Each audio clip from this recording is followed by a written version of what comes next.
लेकिन जो पिछले साल वाला मोमेंटम है वो मैं आपको साफ बताऊं वो अभी तक नहीं बना। जो मोमेंटम अली अमीन गंडापुर को बना बनाया मिला था ना, जो ताकत उसे बनी बनाई मिली थी, सुहेल अफरीदी को वो नहीं मिली। सुहेल अफरीदी का आगाज होता है एक ऐसे जलसे से जो अली अमीन अपना आखिरी जलसा करके जाता है। अली अमीन का जो आखिरी जलसा था उसके अंदर तो लोग बात ही नहीं सुन रहे थे, तकरीर ही नहीं सुन रहे थे। पंजाब से लोग गए थे, फिर भी जलसा का कामयाब ये उस तरह जलसा नहीं हुआ था जो पेशावर में अली अमीन आखिरी जलसा करके गया।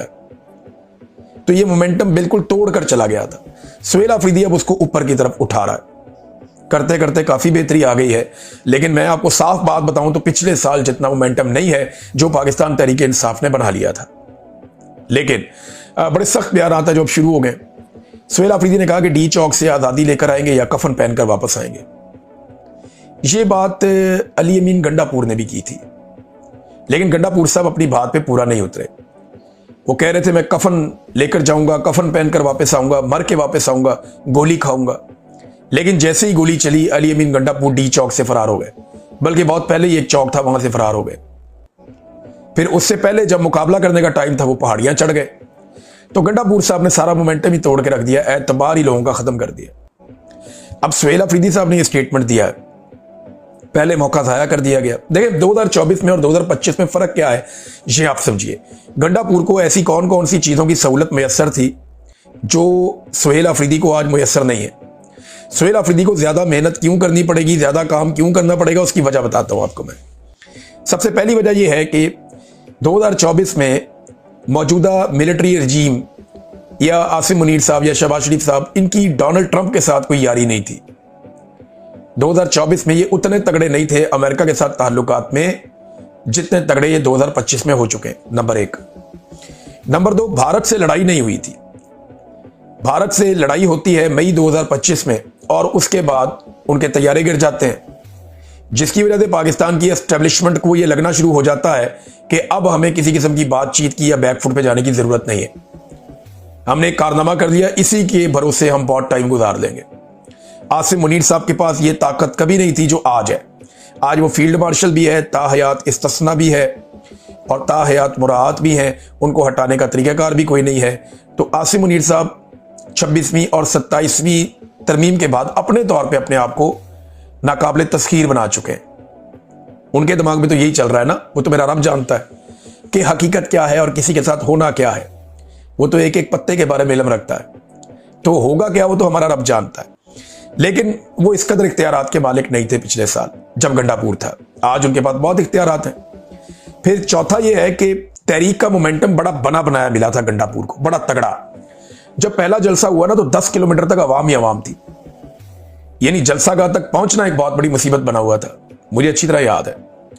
वो मोमेंटम दोबारा बनाना बहुत मुश्किल है। अली अमीन को बना बनाया मिला था, सुहेल अफरीदी को बनाना पड़ेगा। फिर पांचवी एक चीज ये है कि नून लीग के पास तब सादा अक्सरियत नहीं थी।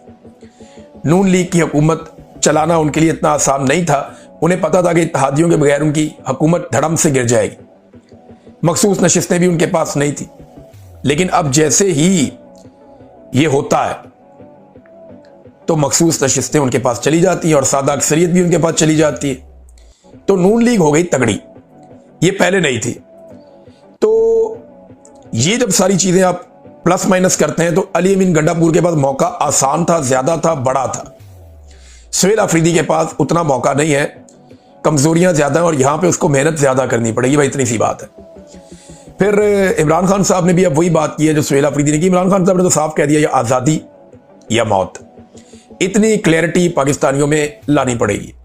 पाकिस्तानियों को आजादी या मौत वाले रास्ते पे जाना पड़ेगा, इमरान खान साहब ये कहते हैं। तो क्या पाकिस्तानी या ये कौम इस लेवल तक जाएगी आने वाले दिनों में? ये सवाल हम सबके दिमाग में है। लेकिन जिस दिन पाकिस्तानियों ने यह फैसला किया कि हमने मिलकर निकलना है, याद रखिएगा उस दिन कोई नहीं रोक सकेगा। उस दिन एक बंदा भी नहीं मारा जाएगा। देखें, अगर पाकिस्तानी निकले ना, फर्ज करें 1 लाख 2 लाख 4 लाख बंदे मर सकते हैं, कत्ल हो सकते हैं, शहीद हो सकते हैं। लेकिन अगर पाकिस्तानी निकल आए ना 1 करोड़ 1.5 करोड़ या 50 लाख ही पूरे पाकिस्तान में, तो याद रखिएगा एक बंदा भी नहीं मरेगा। एस्टेब्लिशमेंट कभी ऐसी जरूरत नहीं करेगी, कभी ऐसी हिम्मत नहीं करेगी। ये बात आप अपने पल्ले बांध लें। अच्छा, सुहेल अफरीदी ने कुछ मईशत के ऊपर बात की है कि मईशत की तबाही कर दी है, ये हो गया वो हो गया, बड़ी लंबी चौड़ी उन्होंने बात की। फिर उन्होंने बताया जी कि मरियम नवाज की नाअहली के ऊपर उन्होंने बयान दिया कि ये मुझे बताएगी कि क्या करना है, इसको का और के लिखने की तमीज़ नहीं है, और करप्शन इन्होंने दबा के की हुई है। 5300 अरब की करप्शन तो अभी सामने आ गई है। तो ये सारी चीज़ें सुहेल अफरीदी साहब ने बताई। अच्छा, एक चीज़ मैं और बताऊं, ये खैबर पख्तूनख्वा की हुकूमत को इस बात का इदराक होना चाहिए और ख्याल होना चाहिए, लेकिन पहले ज़रा जलसे में जुनैद अकबर साहब ने कहा कि ये अवाम की अक्सरियत है, ये कोई 2% के मौलवी नहीं है। मौलवियों को इन्होंने भी जवाब दिया ना, जो आपके कहने से आपकी तारीफें करेंगे। ये 26 करोड़ अवाम है जो इमरान खान के साथ जुड़ेंगे। इमरान खान जिसे जिंदाबाद कहेगा ये जिंदाबाद कहेंगे। इमरान खान जिस पर लानत भेजेगा 24 करोड़ अवाम उस पर लानत भेजेंगे। ये जनाब जुनैद अकबर साहब ने कहा, साथ मौलवियों को रगड़ा भी लगा दिया। अब नाज़रीन, जो एक सुहेल अफरीदी ने जलगा करवाया था ना, उसमें जो आए थे पश्तून तहफ़्फ़ुज़ मूवमेंट के नौजवान, वो वापसी में गायब हो गए थे। उन 6 नौजवानों के बारे में अभी तक कुछ पता नहीं चल रहा। पेशावर यूनिवर्सिटी में नौजवान खामोश एहतजाज कर रहे थे अपने मुंह पर पट्टियां बांध के। सुहेल अफरीदी साहब को इस मामले को ऐसे नहीं छोड़ना चाहिए। सुहेल अफरीदी साहब पे भरोसा करके पश्तून तहफ़्फ़ुज़ मूवमेंट के ये नौजवान आए थे, जिन्हें वहां से वापस जाते हुए अगवा कर लिया गया। अब इन नौजवानों की बाजियाबी के लिए बाकायदा उन्हें स्टेटमेंट भी जारी करना चाहिए और बताना चाहिए कि उन्होंने क्या इक़दाम किए और ये नौजवान कब तक वापस आ जाएंगे, या मुतालबा रखें। बार बार एजेंसियां अगवा करती हैं, नॉर्मली तो यही होता है। नाज़रीन, मौलवियों को अब सफाइयां देनी पड़ रही हैं। जिन मौलवियों ने जूते पॉलिश किए ना, वो सारे मौलवी अब सफाइयां दे रहे हैं। ताहिर अशरफी साहब को सबसे ज्यादा तकलीफ है, क्योंकि अवाम ने बड़ा जलील किया है। अवाम ने इनकी ठीक ठाक मंजी ठोक दी है। अवाम ने इनको आईना दिखा दिया मौलवियों को कि ये तुम्हारी औकात है, ये है तुम्हारी औकात। मौलवियों को अवाम ने आईना दिखा दिया। अब जनाब ताहिर अशरफी साहब अपने बैत वाले बयान पे कि वो आर्मी चीफ के हाथ की बैत करना चाहते हैं, सफाई देने के लिए मैदान में आ गया। ताहिर अशरफी साहब का कहना है कि जनाब हम तो बैत करेंगे सिपा सलार हाफिज आसिम मुनीर साहब के हाथ पर, और तुम्हें एतराज है तो तुम जाकर बैत कर लो मोदी के हाथ पर। भाई, ये तो बड़ा कमाल काम कर दिया आपने ताहिर अशरफी साहब। यानी या तो बंदा बैत करेगा हाफिज आसिम मुनीर के हाथ पर, वरना उसे मोदी के हाथ पर बैत करनी पड़ेगी। भाई, अगर कोई बंदा इन दोनों के हाथ पर बैत ना करना चाहे, कोई बंदा ये समझे कि नरेंद्र मोदी तो इस काबिल ही नहीं है कि उसके हाथ पर बैत की जाए, और दूसरा मैं एक तनख्वाहदार सरकारी मुलाजिम के हाथ पे बैत क्यों करूं। देखें, इनको समझें जरा। ताहिर अशरफी साहब, आप जज्बाती हो गए, आपको बात समझ नहीं आ रही। सरकारी मुलाजिम के हाथ पर बैत नहीं करते, उसके हाथ पर तनख्वाह रखते हैं महीने के आखिर में या महीने के शुरू में। सरकारी मुलाजिम के हाथ पे बैत नहीं करते, उसके हाथ पे तनख्वाह रखते हैं कि जनाब ये आपकी तनख्वाह, जाके अपनी ड्यूटी करो।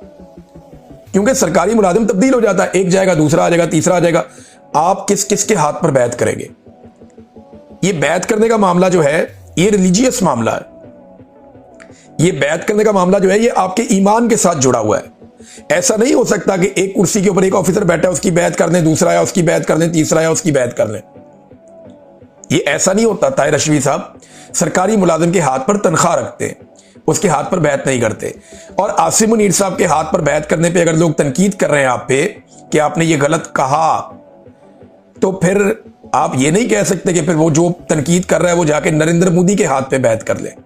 ऐसा नहीं हो सकता, ये बात गलत है। आप गद्दारी के सर्टिफिकेट बांट रहे हैं। आप भी वही मशीन बन गए जो गद्दारी